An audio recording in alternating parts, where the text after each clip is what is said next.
Underneath our ordinary lives, underneath all the talking we do, all the moving we do, all the thoughts in our minds, there's a fundamental groundlessness. Pema Chodron. It's 3 p.m., and I'm sitting in bed in a guest house in Pokhara waiting for the rain to commence, therefore justifying yet another lazy afternoon concealed under the guise of traveling in Nepal. I've been living here, at the Palm Garden Lodge, for the past 15 days, complaining in my head, and now, officially, in writing, about the relentless noise from my inconsiderate neighbors and their mobile devices, attempting to hear past the construction that unceasingly follows me around the globe, somehow unimpeded by journeys into remote villages or up into forests, and wondering why I'm on this planet. Like most of us, I'm not entirely sure.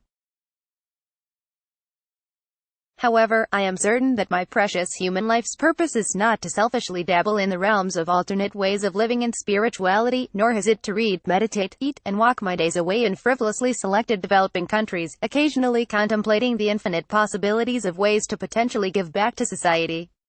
This is all fine to do for a while. In fact, I'd argue that it's important for each of us to devote some time in life to doing what we commonly consider to be nothing. We could all use a good breakdown, rebel, quit, move, plunge into the unknown, wander, scream and cry and call our loved ones in temporary fits of regret and panic, only to realize that life goes on and that we're always okay, from time to time. But then we need to commit to something. I say this as a total hypocrite, but really, as humans, we do. The good news is that this something can be anything. About 5 years ago, I wrote a piece on the plight of the long-term wanderer.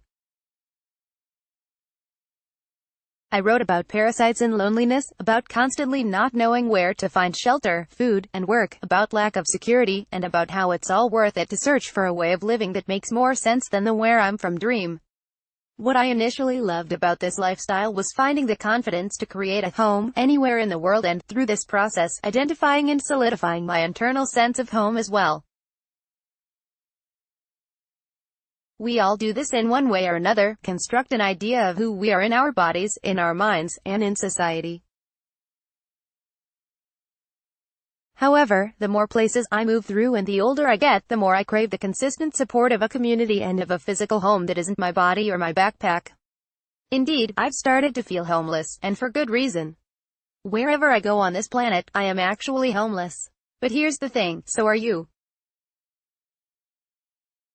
This human desire for stability, home, comfort, and purpose is intrinsic, but these words are merely abstractions that don't exist. This is because everything that surrounds us and everything within us is constantly changing. Every situation we encounter is temporary. Nothing is solid, there's no such thing as permanent. We constantly create conceptualized safety throughout our lives with our thoughts, feelings, and actions. Then, when our facade of safety inevitably fails, when we become homeless, we start again, re-evaluating and recreating. And this is good. Again, remember, we're always okay. Feeling homeless, uncomfortable, or uncertain about our own path is not an excuse for worry, for inactivity, for being wishy-washy, or for not taking life into our own hands. It's the opposite. It's motivation for adaptation, evolution, and growth. By embracing homelessness instead of home and groundlessness over conceived notions of who and what we are in the world, we are able to free ourselves from self-imposed restrictions, flow into the unknown, and do what we're here to do, to be ourselves and live our own truths. Truth is plural because there are as many truths as there are beings on this planet. I have mine, you have yours, they have theirs, and perhaps, hopefully, ultimately, they are the same. We are here, on this spinning sphere of life in the sky, to be what our one-of-a-kind hearts and guts guide us toward, and to resolve to doing whatever we do in the best way that we possibly can. When we are true to our own values, we create beauty throughout our lives, original thought, art, and social and environmental changes, but we can't do this unless we cease to be hypothetical problem factories and work through the uncomfortable moments.